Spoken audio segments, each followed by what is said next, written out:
Let's try this again, YouTube. Round two. Hello, YouTube. Today I'm here with my friend, ArmaniTalks. He is someone who shares wisdom on Twitter, on YouTube, all about how you can level up your communication skills, your social skills, and your charisma. Recently, I interviewed him, so this is a part 2 interview, and he was mentioning his book, Wordplay. And afterwards, I was called to order the book on Amazon. I've been reading it, currently about a little bit more than halfway through, and very much enjoying it. And to my surprise, he reached out to me and said, hey, would you like to interview me on my new book? I like your interviewing style. So here we are. We're here again for part 2. How are you doing today, Armani? I'm doing well, Joseph. Thank you for accepting and buying the book in the first place, which I appreciate your support. And I'm looking forward to our interview. Yeah, I really like this book. It struck me that it's something that's very easy to read because you can just read a chapter, a story or two before bed, and you really have those tools like embedded in your mind for the next day. That's how I've been using this book currently. And I wanted to commend you on one thing that I noticed about this. First of all, you have a great storytelling style, which I think a lot of Thank you. people know. But another thing is that you don't use a lot of like fancy language. So you're not using like these flourishes of like, I don't know, like you're really distilling it, like you said, distilling it down to something that's very simple and easy to read and not trying to use like very fancy jargon. Yeah, I mean, younger me hated writing. That was one of the classes I used to hate all the time because the writers that would get rewarded and get the A pluses were the ones that would get cute with it.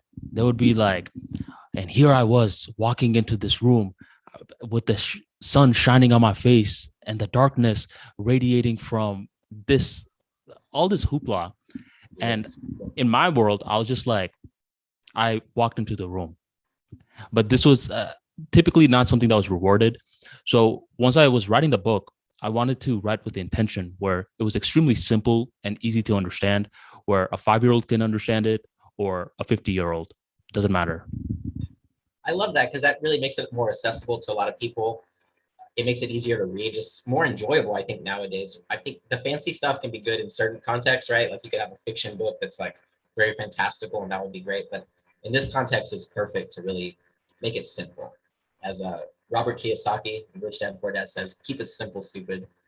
Yeah, absolutely. And that's what makes that Rich Dad Poor Dad book so influential. He's able to decode a complex topic like money, where there's a lot of different variables, but he's able to distill it in a way where anyone can understand it. That's awesome. It reminds me of Einstein. It says like a true genius can explain it. I'm probably butchering it. And so that a 3-year-old or a 5-year-old can understand what you're saying. So exactly. KISS. Keep it simple. Silly, if you want to be nice. All right. So yeah, I thought we would jump into this. I've been enjoying this book a lot, been enjoying reading it. And it's a unique book. It's different than any book I've ever read before in the formatting, the style, and we'll talk about that a little bit later. But first, I hear a lot of people say, I'm going to write my book one day. I can't wait to write my book. But so few people do it. So I commend you, first of all, for writing this book, which is, I know it's not even your first book. So Armani, what inspired you and what motivated you to write the book, Wordplay? So what motivated me, Joseph, was for my first book, Level Up Mentality, I wrote it in a way where it was more so a guide, where someone can read it first from beginning to end. And that's what I would recommend, reading it from beginning to end in an order. And then you can just pick and choose whichever chapters work for you. And as I was interacting with different people, different friends that I was close with, a lot of the times I would ask them, when was the last time you read a book? And with a lot of pride, they were like, not in over 10 years I've read a book. And they're saying this with pride. And the reason that they're saying it with so much confidence is because they know the people to the left and right of them also haven't read a book for plenty of years. So when I was writing Wordplay, I wanted it to be short stories predominantly for adults who live a very busy life. And I wanted to make it in a way where there was no excuse, where you can't be like, oh, well, it's because I'm too busy. Because as you said earlier, I mean, you're able to get through 1 to 2 stories just as you're wrapping up the night. And that was one of the predominant focuses as to why I wanted to write this book. And I honestly just wanted to go back to the basics. Nowadays, with all this rich technology that we have, it's easy to forget that short stories were the fundamentals of storytelling as a whole. Just for a little history lesson, oral storytellers used to be the thing, Yeah. where before the written language, anything like that, there were central storytellers which would share information. So, they can be long winded, talking 4 hours in a story. So they kept it short and concise. So I just wanted to go back to the roots, and that's what I wanted to do with wordplay. Okay. Getting back to the fundamentals, the roots, allowing you to exercise that gift of storytelling that you have. And I like that. Yeah, you're right. I mean, it's a really easy book to just get those few tips that you need for that day. And yeah, very much enjoyed that. Why did you choose, so you mentioned short stories, why did you choose short stories as a format for this book? The reason why short stories is just because due to the busyness that a lot of individuals have in their life, and they're just getting swarmed with more and more content, I believe short stories are machine gun of knowledge for the mind. We're just firing a certain subject in different angles. And wordplay, predominantly the theme is regarding communication skills. And few of the topics in communication skills include public speaking, storytelling, social skills, emotional resilience, concentration, etc. And with short stories, it's sort of like a speedboat where you're capable of taking multiple angles versus a big ship, or if you want to take a different angle, it requires a lot of work. So what short stories, just analogy wise, is to a speedboat, and a novel is to like this one large ship where you don't have as much dynamic angles that you can take. Yeah, I like that analogy. That's a perfect analogy for someone from Florida, the speedboat. Yeah, I mean there's boats all around us, there's beaches all around us. Yeah. So yeah. Very cool.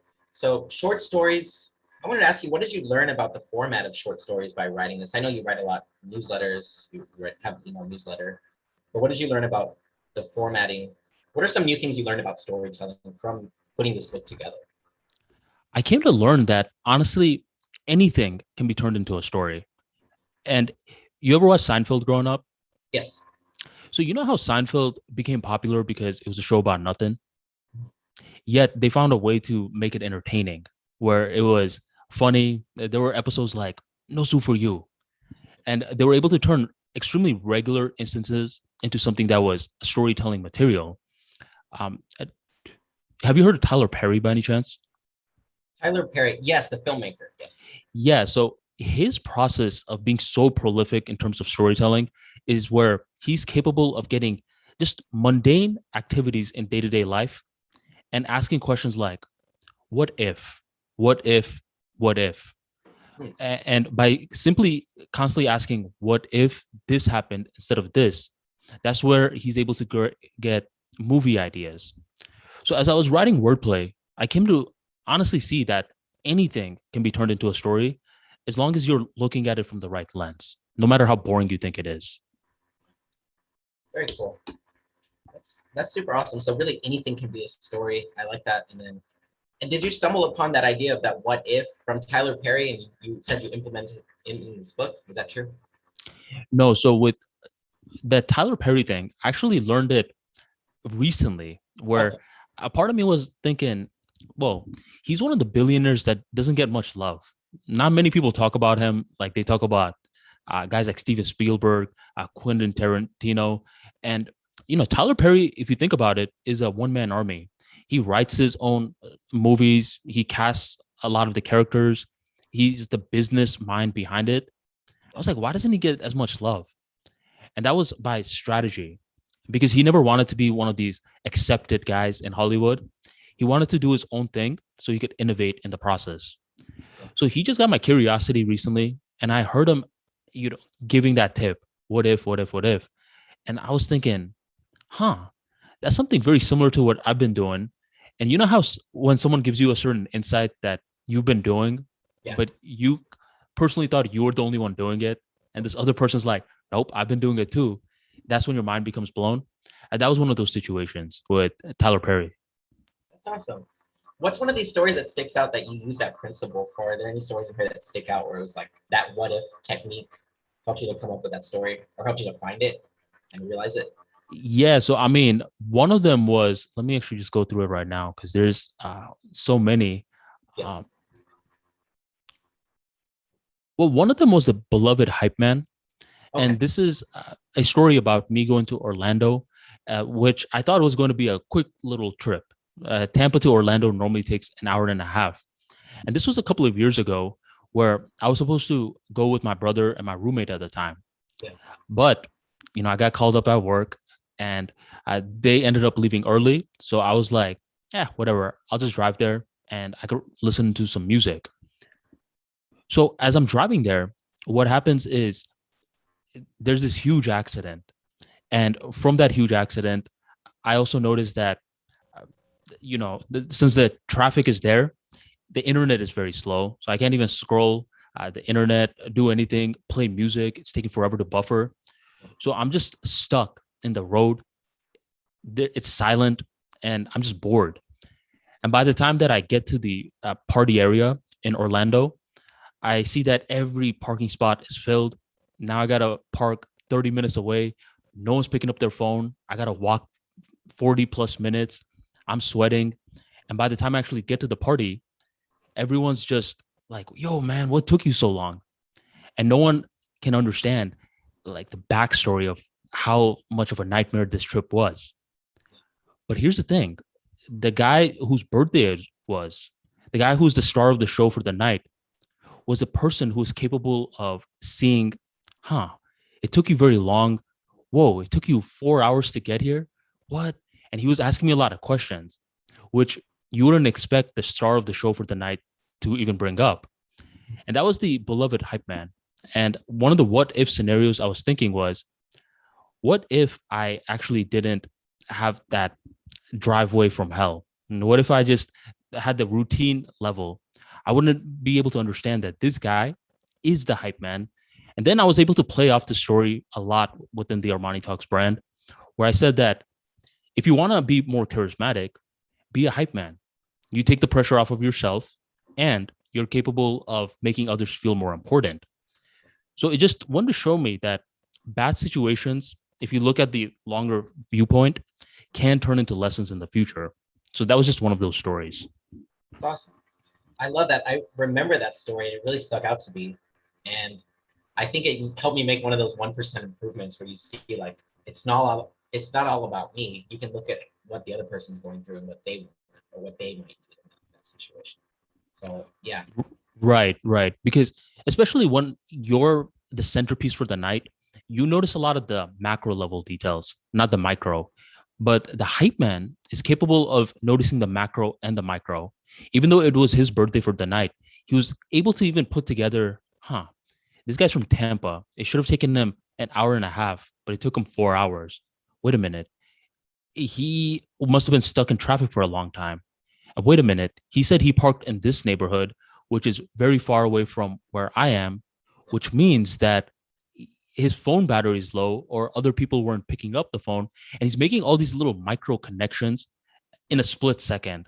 And that's something that hype man can do, that people who are like, how can I make other people like me, simply cannot even perceive. Man, that's huge. That's a huge like paradigm shift in the way of thinking. Yeah. And before, I mean, I didn't even know that this guy was the hype man. I thought that this guy was just a regular kind of guy. Yeah. But in that situation, it was just a light bulb moment. And I'm like, wait, this is the beloved hype man that people normally talk about. And it was just the first time when this is a good friend of mine. Yeah. And this was the first time I was able to realize he is the hype man. Yeah. That's a huge thing. So if you want to sharpen your stories, first of all, ask what if, because that puts you in a situation, right? That long car ride and just having a horrible experience, to see other people being like, okay, like just have fun, Armani, have a good time, go out there, get them. But you notice that someone else was seeing it from a different level and was saying like, hey man, like, he realized there was something going on. Yeah, I mean, and this is the power of storytelling, where you can actually alter your past. Because if you could change your perception of the past, then it actually changes your viewpoints regarding it. So if I never even thought about turning that moment into a story, I would have been like, hey, you remember a couple of years ago, I was stuck in traffic for so long. Man, I hate that moment. Yeah, But nowadays, here I am having an interview with you in regards to it. So the past actually changed through storytelling. that's awesome. Very cool. I love that. So that's awesome. So a lot of great tips there on basically storytelling, but also how you can really get those gems and those important lessons from the past. If you ask yourself that question, what if? Next question here, Armani, I wanted to ask is, what unique insights did you get from writing the book? So what's something that you know now that you don't think you would have known if you had not written the book Wordplay? Sure. So this may seem like a counterintuitive answer, Yeah. but stick with me. Writing a book is a very boring process. And what I mean by that is, when you tell someone I wrote a book, immediately in their mind, they're thinking, wow, like you wrote a book, and it's a glitz and the glam kind of thing, especially someone who's thinking about writing their book for the first time. And that's one of the services I offer with my ArmaniTalks brand, where I work with different entrepreneurs from different industries and help them write their first book. And they're coming and they're thinking, man, this is going to be like one of those moments. It's going to be a glitz and the glam kind of thing. Yeah.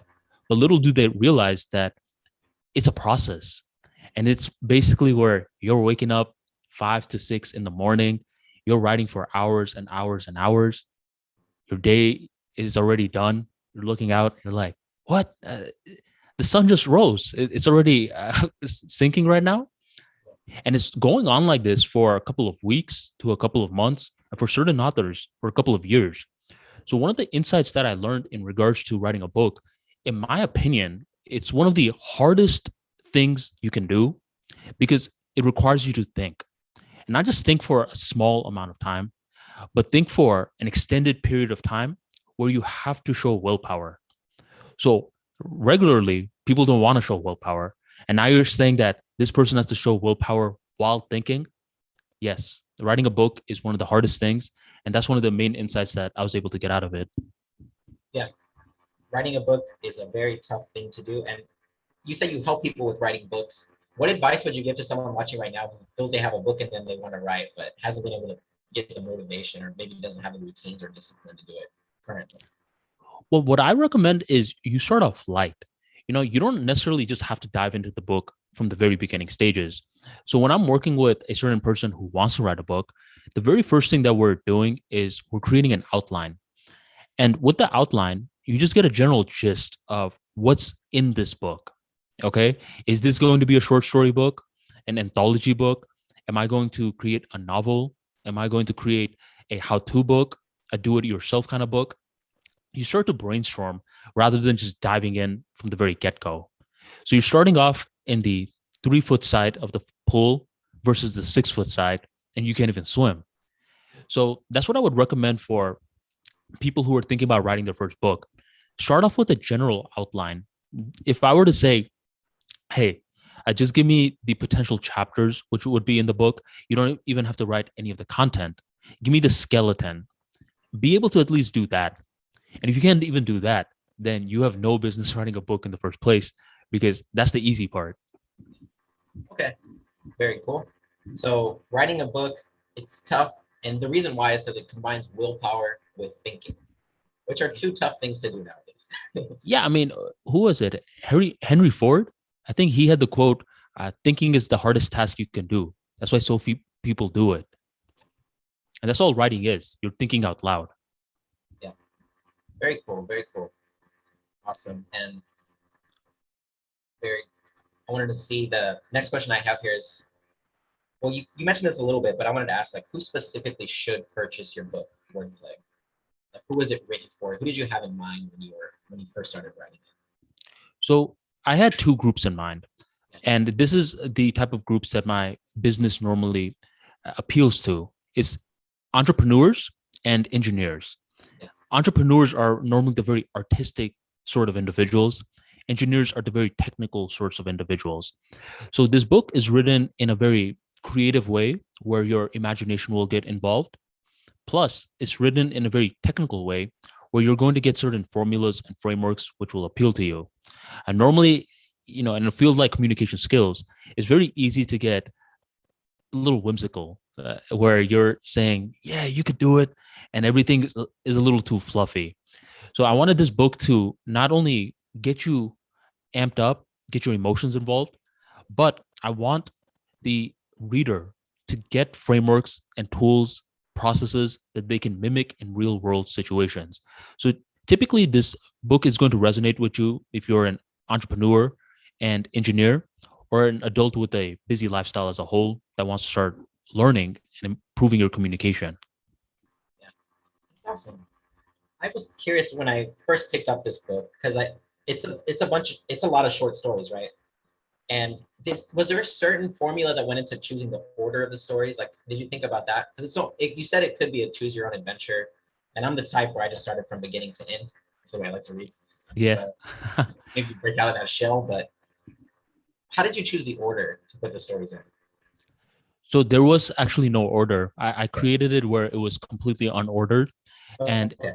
I like how you said you read it from beginning to end, because different people come to me and they'll be like, I read it from beginning to end. And some people will be like, man, I started from backwards to beginning just to see how unordered it really was. So it's funny talking to the readers, because everyone reads it in a different way. And that was the main point of the book, where have you watched the show Black Mirror? I have, yeah, I love that show. Yeah, you know how you could technically watch what's one of them, White Christmas, yeah, first, and then you could watch the first ever episode that they made, and yeah. It's not like, oh, whoa, I'm missing something. That was the vibe that I was going for. So it's designed to be unordered. That's cool. That's awesome. And I never thought about that. So I remember reading the first one and I was thinking like he probably chose this to be the first one for some reason. I remember thinking that. So I was making it. Good question. Awesome. And we mentioned the beloved hype man. That was, I think, one of my favorites. That was a really good one. But what was your favorite story or essay, or what are some of your favorite stories or essays that you put in this book? I would say one of my favorite ones was Words and Money. I don't know if you got that far yet, so I don't want to ruin it for you. But let me just share it. So Words and Money was a very influential moment for me. And this happened when I was in high school, where there was this one drug dealer who had most of the business. And I used to be one of those individuals who wanted to get rich, and I thought I stumbled onto the perfect business model.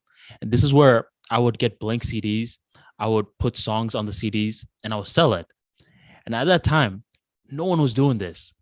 So I was making a lot of money in high school and I felt like one of the cool kids. I was eating the good lunch.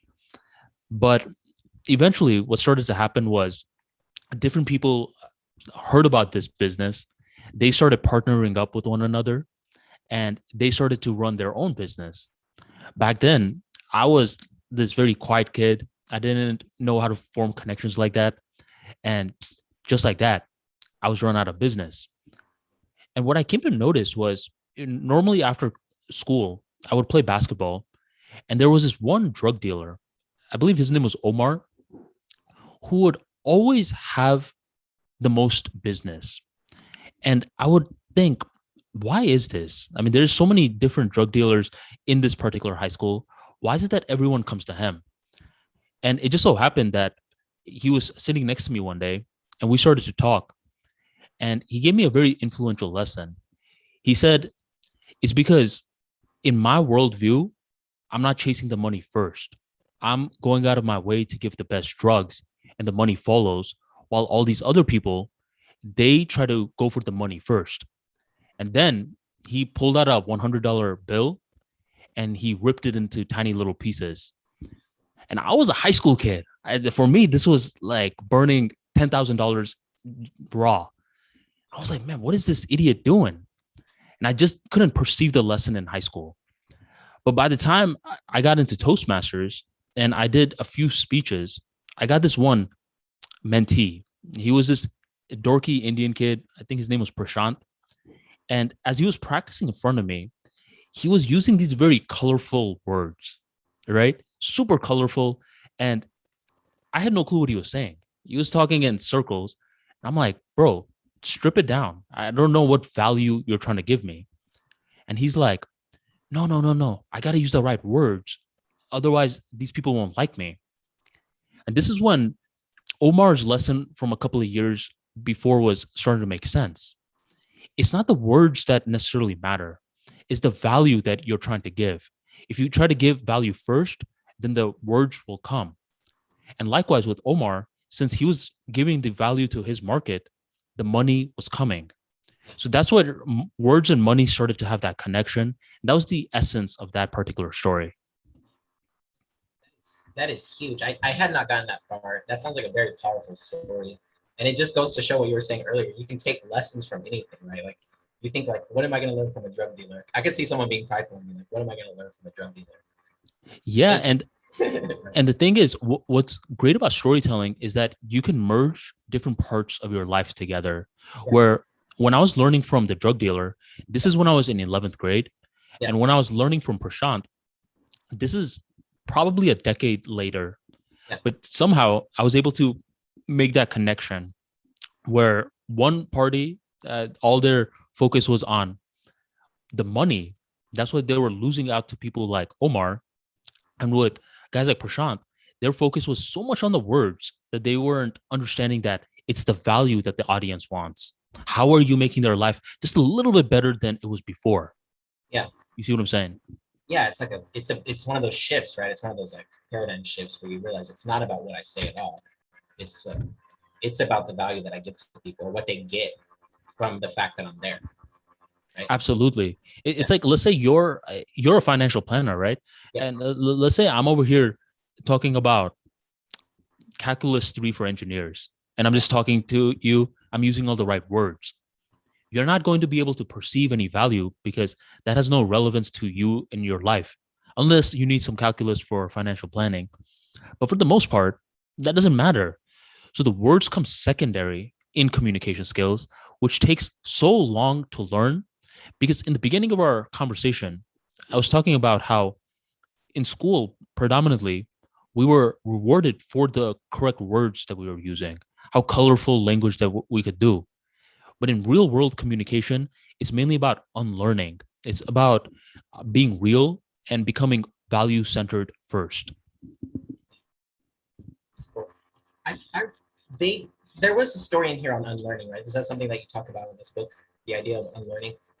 Yes, you learn with your head, you unlearn with your heart. And the reason why is because unlearning is way harder than learning because pride is involved, emotions are involved. And that's where tension happens, where you'll see a lot of individuals who are veterans in certain fields. And you'll notice that you would expect these veterans to thrive when certain changes are made, but they dig their heels, deeper into the ground. This is how we used to do it. How come we're not doing it like this anymore? It's because now they have to unlearn what they were taught for so many years. So unlearning is nowadays probably just as important as learning. And then relearning is the third step. I had a few questions here that you're bringing up during this, during what you said recently. So this story, I love that story. I can't wait to read it. I'm probably going to read it right after this. And how you seem like you're gifted at making these connections, right? Like this is a story. This is someone ripping up $100 bill, which I could see would be an emotionally charged thing to see as an 11th grader, right? As a what, Joseph? Oh, pardon me. So I'm talking about the words and money, the story. Uh-huh. You have this two things that seem very unrelated, right? And you're able to make that connection. And it seems like you're gifted at doing that. So you have like him ripping up $100 bill, the drug dealer, and then someone else practicing a speech, and they're just using a lot of languages like, "Wherefore art thou, Romeo?" Right? And you're like, right? That's exactly how he was sounding. How do you make that? How do you get good at making those connections? Because that seems like that's very much rooted in your success as a storyteller, as an author. How do you make those connections? Like, what is the secret sauce to that? So the secret sauce is, and this may be a little controversial, but here it goes. There's this quote that floats around a lot. There's no such thing as a new idea. And people, treat this idea sort of like a deity. Like there's no such thing as a new idea, okay? Where I think, sure, there's no such thing as a new insight, the end product, But that's not what I'm curious about. What I'm curious about is how we got to that insight. So, for example, me saying words are secondary in communication is value number one. I'm sure many people 500 years ago, 1,000 years ago, thought of that same insight, the idea. But once again, that's not what I'm focused on. You could just Google that part.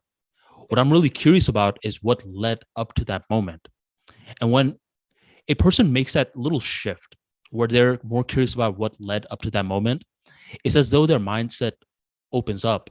And now they're capable of introspecting, they're capable of problem solving, doing some strategic reflection skills that people who are like, well, there's no such thing as a new idea, are never going to be able to understand. And what's very dangerous about, someone saying there's no such thing as a new idea is that nowadays, you go on social media, you go on a lot of YouTube channels, they reward you for how much you can sound like other people. Like we were talking about TubeBuddy before this call, and TubeBuddy is a YouTube search engine tool where you could research certain keywords. Yeah. I don't know if you have the paid version, but for the paid version, as soon as you click it, the first thing that comes up is the trending topics. And people who are very hungry for views are going to be like, yeah, everyone's talking about this. That means I need to talk about it. Where if you want to make these different connections from different parts of your life, you have to sort of be a black sheep. You got to be a little bit more different than other people. And you got to go with the idea that I don't really care if all these ideas have been created before. They haven't been reached through my certain levels of experiences. Because, people are always like, did you know that two thumbprints are not the same? No, two thumbprints are the same. They're very happy about that. But then again, no two experiences are the same. So by simply factoring in your experiences, you are capable of completely unique content. And that's what motivates me as a storyteller, creating unique content that you're not going to find anywhere else. Words and money is something that you're only going to find in wordplay. You're not going to find it in Google or any search engines. And that's what motivates me. And that's how I think you're going to make connections from different parts of your life by factoring in your experiences. Yeah.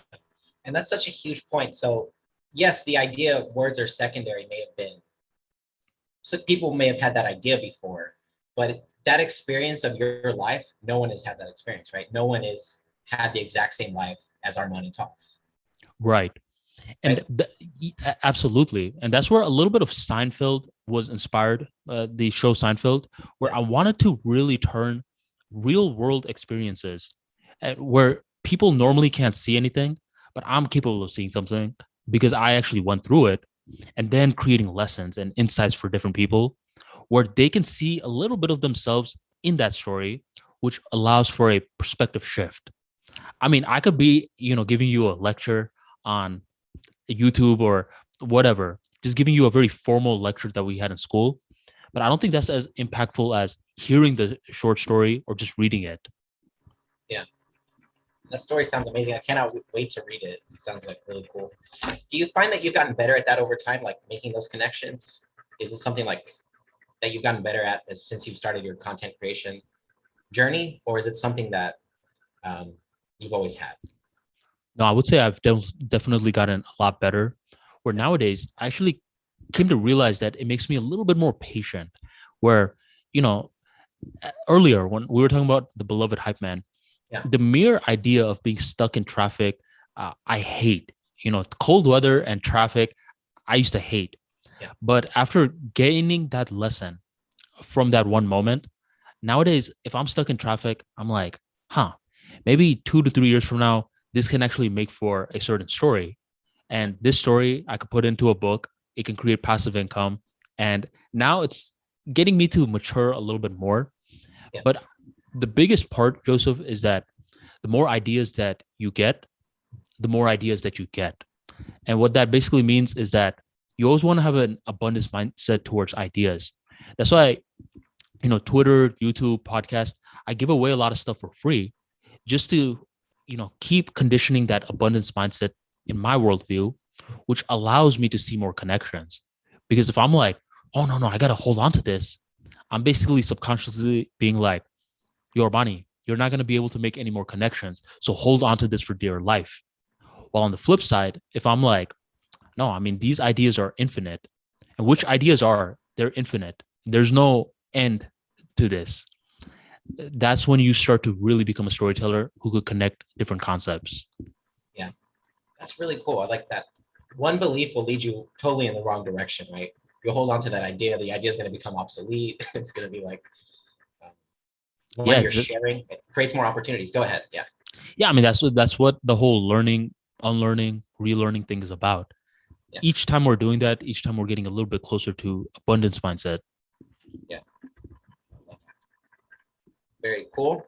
And one other thing that you said that struck me was this idea of and it's in the book too. I remember reading it. This idea that every fingerprint, we're all very proud of the fact we have different fingerprints, but we all think we have like the exact same nervous system. And we see the world the exact same way. And something that's important to you will be important to me too. We're all the same. But that's definitely not true. Like, why would we have the same nervous system? It doesn't make sense. So I just thought that was something also that kind of changed my way of thinking. Like, someone may not like the joke that I say, but it's not because it's not funny. Or maybe it isn't funny if everyone doesn't like it, but it kind of gets you thinking on a different level. So. Absolutely. In my YouTube channel, there's this one YouTube video called The 5 Lessons.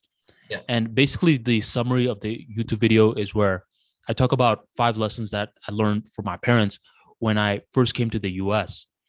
And here's the beauty about being a speaker at an event. You feel like a little celebrity in that event, where after you're done giving the talk, different people come to you and they're like, wow, what an amazing job. This is why I like the talk. This is why I liked it. Yeah. And they're all giving you different reasons. Yeah. And in this particular audience, most of the members were from overseas. Okay. And since they were from overseas, they were really able to resonate with me being from overseas, coming to the US.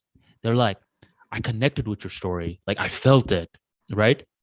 But then one of the people who was, I believe, the owner of that particular location, she was a white woman who lived in US her entire life. Yeah. So when she came to me, she's like, yo, thanks a lot for sharing the story. I actually had no clue what it's like to be a person from overseas. So she perceived the same exact speech in a completely different way than the people who are from overseas. So it just shows you that different lessons, content are interpreted in different ways. Yeah. So it's possible you've put a story in here that would give someone an insight that you have not even had yet, which is also kind of a cool idea, kind of a little trippy, but. Yeah, I mean, I was actually having this podcast with Life Math Money recently. Yeah. And he was asking me during our podcast, what was a story that I enjoyed. And I talked about the Tuna Man story. Yeah. And I told him my perception regarding it. And then in that interview, he's like, I actually got a different perception regarding it. And that was the intention, where different people get their own insights from it because they're viewing the stories from their experiences. From their lens. That's awesome. That's it kind of shows the power of a book as a medium. And storytelling for sure is huge in that way. Wanted to move on here to ask you if there's any future plans that you have when it comes to the short stories series. Any future plans in that area? Absolutely. So the 101 short stories, essays, and insights to improve communication skills, I plan to make it an unordered series. Sort of like, have you ever read Goosebumps? Yes. So you don't necessarily need to read book 1 of Goosebumps to read book 50. Yeah. Right? So that's an unordered series.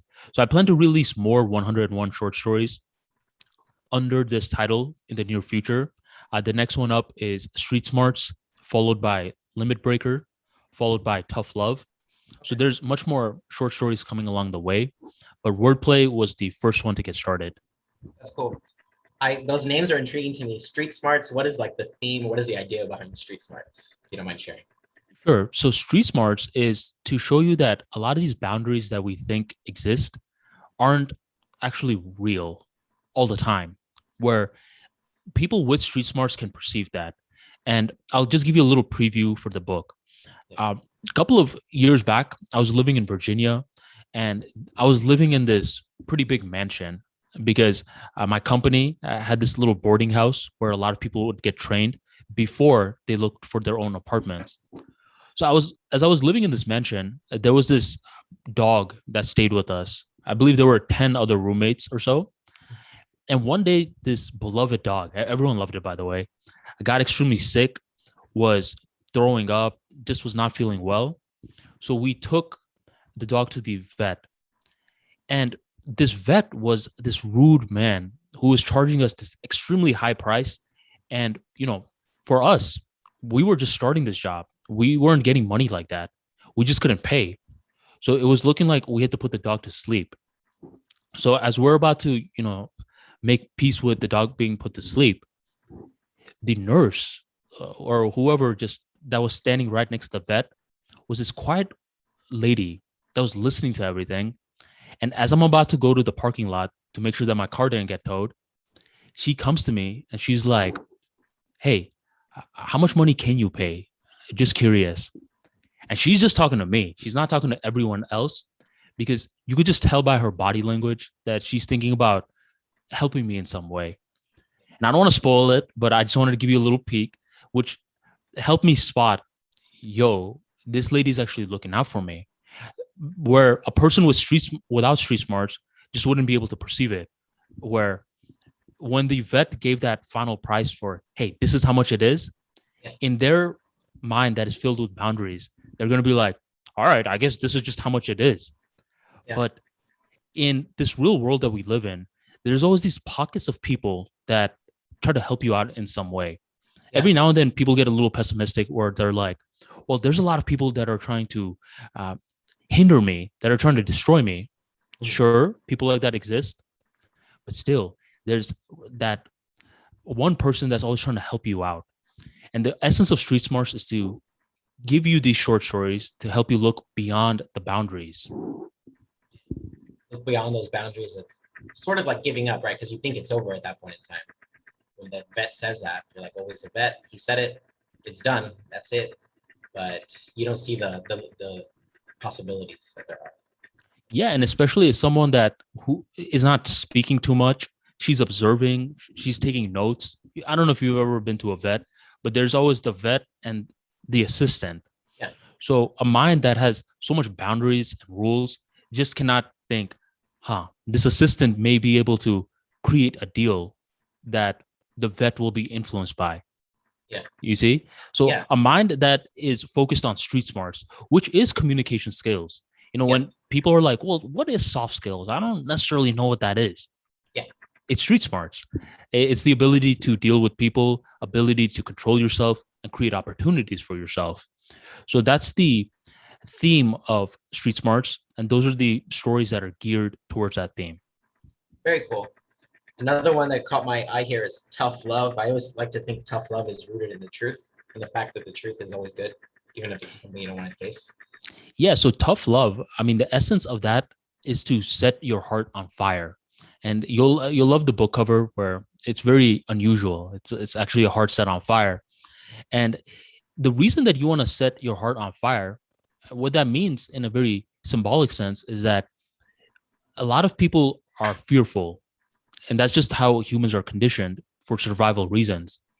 But when you have that burning why, that's what helps you navigate towards fearlessness. That's what self-improvement and just improving as a person is set for.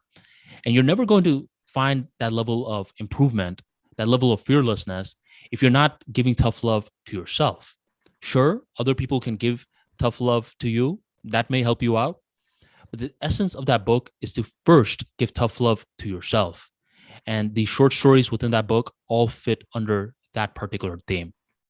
Yeah, that's cool. I really like that. So this is kind of the original, right, of the wordplay. Not the original, but like the template. And now you're going to like build on it with different themes, like more focused. And it sounds like these are going to be amazing. Yeah. Yeah. So, plenty of short stories, insights. Most of them are within the 1,000 word range. So it doesn't take too long to read. And ultimately, the whole purpose of the 101 short stories, essays, and insights to improve communication skills is just that, to improve communication skills and to help you learn beyond just the boring traditional lectures.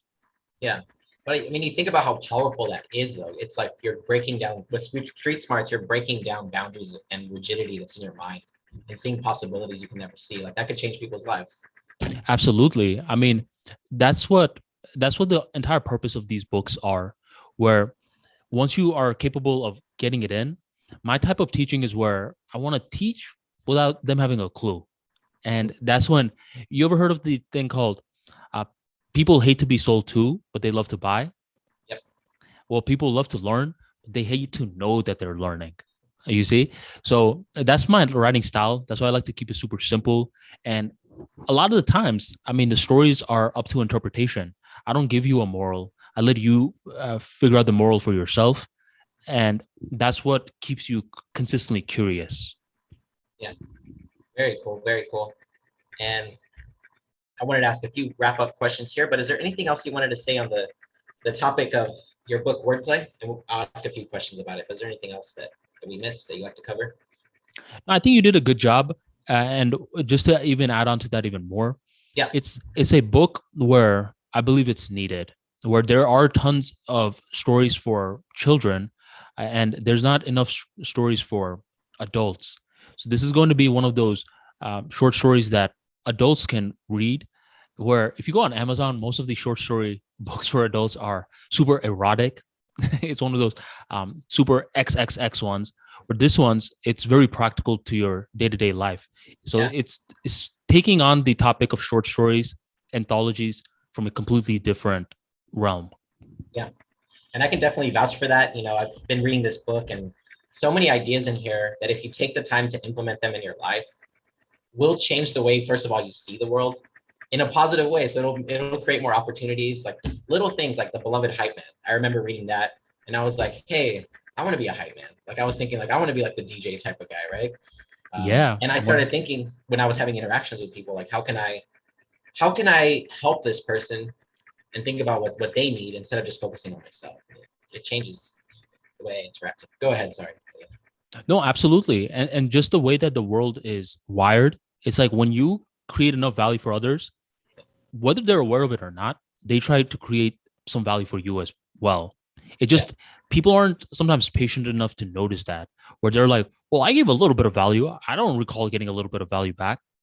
You just got to be patient and look at the longer picture. So I'm glad that particular story ended up helping you see the world in a different way. Yeah. With that it takes that patience. And I wanted to ask a final question here. I usually ask, I'm not gonna ask the same question I asked last time, so I'm gonna make one up here, play some jazz. When it comes to, want it to be related to this book, what's an idea about unlearning that's in this book that you would want to say, if you could only say one idea that people should unlearn or need to unlearn that from our education, the way our education system is or their lives? What is one idea about unlearning that you would want people to know that's in this book? Well, one of them, Joseph, is competition mindset versus creation mindset, where you'll often notice that people of power try to push the, compete mindset a lot, which worked very well in the industrial age, where, since we were predominantly focusing on physical resources, yeah, I mean, having some competition mindset to you is great. But nowadays, unless you're some sort of athlete who's getting paid to compete, or you're a politician who's trying to win an election, you really got to unlearn that key idea and center your lifestyle around creation mindset, where no one has to lose for you to win. That's what the information age is gearing us towards. Example, this right here. As we're over here working with one another, you're asking me questions, I'm answering, we're having a conversation. You're not losing. I'm not losing either. You see, synergy is being created. And as other people, let's say even two people watch this, right? As they watch it, they're not losing either. No one's making you watch this. And that's where multiple parties are capable of winning. So with wordplay, I wanted to every now and then bring up that key idea where you don't want to be competing so much, where you're kind of constantly looking around you, being a very fearful individual. Nowadays, it's the era of learning the information age, learning to create win-win situations, or win-win-win situations for all parties involved. Yeah, it's almost the way of the future. I mean, it's kind of an amazing thing once you notice it. Have you ever read the book, The 48 Laws of Power? I haven't read it. I've been recommended it. Is it good? It's good, but I was reading it recently, and it kind of gets you into that opposite, that competition mindset a little bit. Yeah, yeah, definitely with Robert Greene. I haven't really read his work, but I see different people quote it, and uh, I mean, it's definitely a different philosophy as a whole. Yeah, but I like this because it's true. And nowadays, there's so many opportunities for creativity, for finding win-win situations, even just in negotiation. Like people always want to negotiate a certain way, right? Like I'll give you nothing and you'll give me everything. And it's like, no, that's not the way the world works anymore. Like, no, we got to find something, you know? Yeah, and it's one of those situations where you may get a short-term win, Yeah. but the subconscious mind doesn't lie. I mean, overall, you're leaving a bad taste in someone's mouth. So let me say, for example, I'm like, Joseph, somehow, some way, I'm like, you need to pay to interview me on this book. And somehow, after doing a lot of strong armed tactics, you're like, all right, you're not really winning in any way. You're basically paying me. I'm getting the interview. I'm putting it on my YouTube channel. Yeah. Now, even though this may work in a very short-term case, I technically won. In the long term, I didn't win because let's say once I get tough love coming out and I'm like, man, I like that Joseph guy. He asks very insightful questions. And I'm like, hey, Joseph, you want to do another interview? They're like, man, no, I'm not going to do it with you. You charged me last time. So what seems like a win now, when you have the hindsight of the bigger picture, it's not always a win. So you got to look at the bigger picture, the bigger system. And this is my engineering background sneaking in, where you wouldn't imagine that this is an engineering insight, but nowadays systems engineering is the biggest thing. And with systems engineering, the goal is to see how all the parts fit the entire system. So rather than just focusing on yourself, the part, you want to focus on the entire system. Yeah, which is you and everyone else around you that you're impacting. Absolutely. Absolutely. And you can't do that if you're just kind of looking out for yourself and you don't really care if other people win in the process. You got to actually be strategic, let them win in the process. So you create a tension-free zone for now you to win. This is the best long-term thinking out there. I was thinking about this with friends and people I know who hard sell, or people who've sold me something that I really didn't feel good about buying. I don't know if you've ever heard of that position, but I used to have like that issue where I had trouble saying no. And sometimes I would buy stuff and I'd be like, I don't ever want to talk to that person again. Like, it was pretty much like they were dead to me after I bought it. It was like, because they didn't really give you something of value, that you could use in your life. If you could use it in your life, then it's a win-win.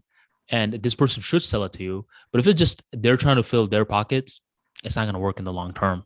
And it's so easy to see nowadays. It's like you can feel it almost. It's like it's an instinct. Very cool. And I wanted to ask you one more question that kind of popped in my mind, and feel free to answer it or not if you want to. You talk about our industrial age education system. If ArmaniTalks were to design an educational system, like how would it be different? How would you design a school to teach the skills that you talk about? Excellent. So my philosophy is very different from formal education, where in formal education, we got the theory first, we got tests, and practice was optional. My philosophy is different.